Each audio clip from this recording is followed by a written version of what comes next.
लेकिन ये साला कर क्या रहा বাবা আমার কপালে বোটা আছে নাকি দেখেন তো। হাতে হাতে হচ্ছ তোর কপালে তো বুঝলা বুঝছো তুই আমার দেওয়ার জন্য যে 210 টাকা হাতিয়ে নিয়ে আসিস 210 টাকা আগে আমার হাতে জমা দে, তারপরে তোর হাত টাকা আছে দে। এই যে 210 টাকা বলছি, 210 টাকা আছে দেখুন।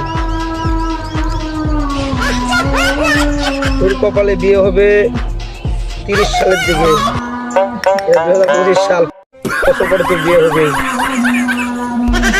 আর তুই রাতে যখন ঘুমাস চোখে দেখিস না, ঠিক তারপরে যখন ভাত খাস তখন ভাত খাওয়ার পরে তো খিদা খাওয়া, ঠিক। আর তুই বাচ্চার ভূত আছে, ঠিক।